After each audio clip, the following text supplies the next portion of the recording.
हाय। बुढ़ापे में जूठन या प्रसाद, रिटायरमेंट पे जूठन या प्रसाद। एक कड़वा सवाल है कि हमें अपने बुढ़ापे में जूठन की व्यवस्था करनी है या प्रसाद की।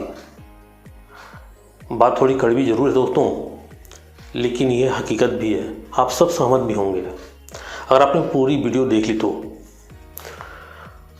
हमें हमारे रिटायरमेंट पे यानी बुढ़ापे में अपने लिए प्रसाद की व्यवस्था करनी है या जूठन की, यह हमारे आज के निर्णय पर डिपेंड करता है। दोस्तों, आज मैं अपने एक क्लाइंट और मेरे एक नज़दीकी दोस्त से एक मीटिंग का अनुभव आपसे शेयर करने जा रहा हूँ। तो चलिए शुरू करते हैं। नमस्कार दोस्तों, मेरा नाम संजय वर्णवाल है और मैं एक इंश्योरेंस एडवाइज़र हूँ और मैंने पिछले 6 वर्षों में अनेकों परिवार को वित्तीय रूप से सुरक्षित किया है और मैं प्रत्येक रविवार को आपके सामने एक नए वीडियो के साथ उपस्थित होता हूँ। तो जब मैंने पूछा कि आप अपने भविष्य में, अपने उस मित्र से मैंने पूछा कि आप अपने भविष्य में, अपने ओल्ड एज में, अपने आने वाले समय में, बुढ़ापे में क्या चाहते हैं, जूठन या प्रसाद? तो उन्होंने कहा मैं समझा नहीं। फिर जब मैंने उनको समझाया कि जूठन और प्रसाद का एक्चुअली मतलब क्या है, तब जाके वो बचत करने को तैयार हो गए। तब उनको लगा कि हाँ, ये तो इम्पोर्टेंट है। दोस्तों, आज हम इसी बात पे चर्चा करेंगे। वीडियो अंत तक जरूर देखिएगा। जब मेरे दोस्त ने कहा कि मैं समझा नहीं, तो मैंने उनको बोला कि मैं समझाता हूँ।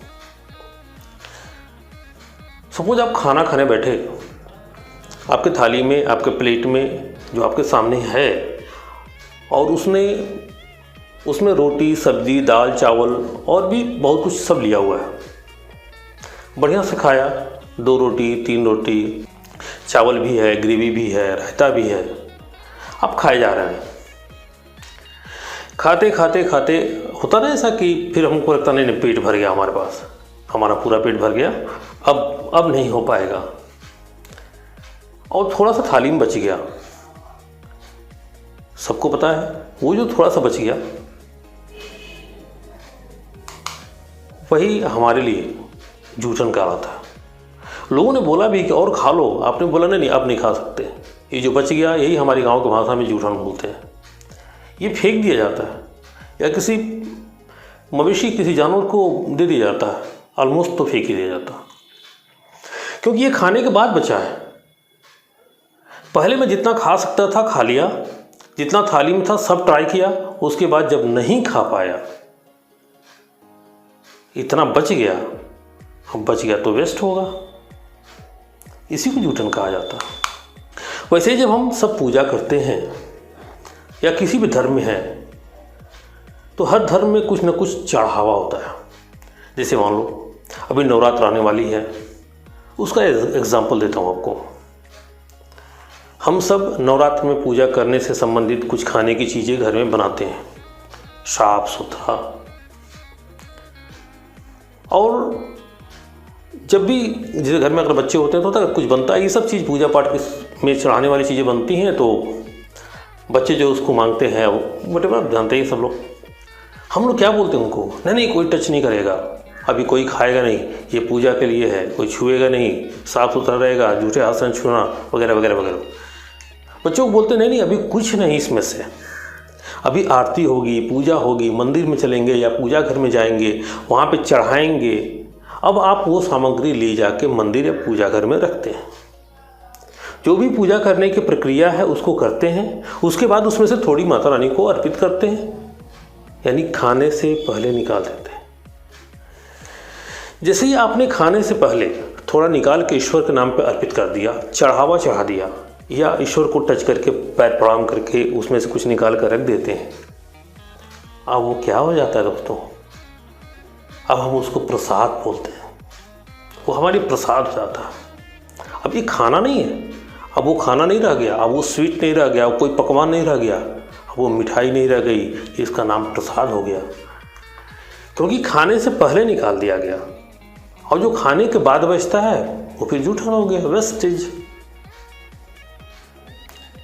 जिंदगी में हमारा भविष्य भी इस बात पर निर्भर करता है कि आने वाले समय में हमें प्रसाद लेना है या प्रसाद चाहिए या जूठन चाहिए। अब एक बात बोल रहा हूँ दोस्तों, ध्यान सुनिएगा। जूठन फेंका जाता है, प्रसाद बांटा जाता है। यानी हर इंसान के बुढ़ापे में उसके पास दो चॉइस होती है, या तो भविष्य में ये पोजीशन होगी या ये पोजीशन होगी।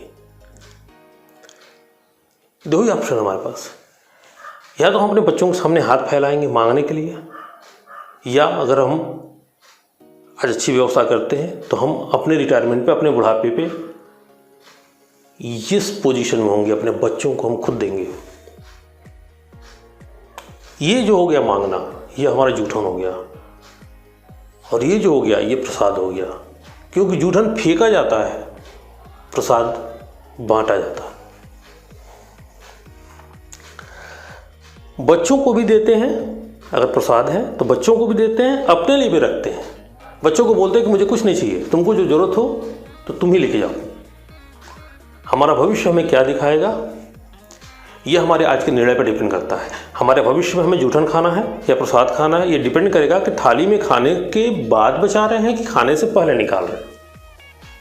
बहुत सिंपल कॉन्सेप्ट है इसका, ये हमारी चॉइस होनी चाहिए।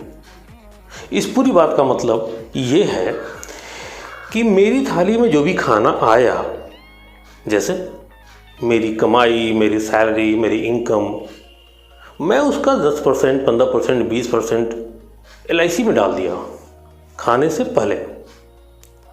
सोच लिया कि भैया ये पहले निकालो, बाद में जो बचेगा उसमें खर्चे करेंगे। तो आपने पहले निकाल लिया, प्रसाद हो गया, वो प्रसाद बन गया। बुढ़ापे में, रिटायरमेंट पे, ये प्रसाद जो हमने पहले निकाल लिया खाने से, खाना इन द सेंस खर्च, ये जो पहले हमने निकाल दिया वो हमको प्रसाद के रूप में मिलेगा। और अगर खाने के से पहले यानी खर्च करने से पहले नहीं निकाला तो वो जूठा बन जाएगा। बच्चों के सामने हाथ फैलाना पड़ेगा। ये हमारा आज का निर्णय होना चाहिए कि हमें प्रसाद चाहिए कि जूठन चाहिए। उम्मीद करता हूँ कि अब आपको समझ में आ गया होगा। अब इसको मैं फाइनेंशियल प्लानिंग के हिसाब से समझाता हूँ। दोस्तों इस स्क्रीन को देखिए, 90% पीपल सेविंग फार्मूला, यानी 90% लोग की बचत करने का जो फार्मूला है वो 90% लोग क्या करते हैं कि इनकम करते हैं, फिर उसमें से एक्सपेंस करते हैं, यानी एक्सपेंस को घटा देते हैं, उसके बाद जो बचता है उसको सेविंग करते हैं। एक बार और, 90% पीपल अर्न करते हैं, फिर एक्सपेंस करते हैं, अर्न में से एक्सपेंस को घटा देते हैं, और जो बचता है तो सेव करते हैं, बचता है तो सेव करते हैं। और बचा हुआ जूठन होता है, यही आज का कॉन्सेप्ट है। नतीजा, फुल लाइफ कोई भी सेविंग नहीं हो पाती, क्योंकि हम अर्न करते हैं, खर्च करते हैं, अर्न करते हैं, खर्च करते हैं।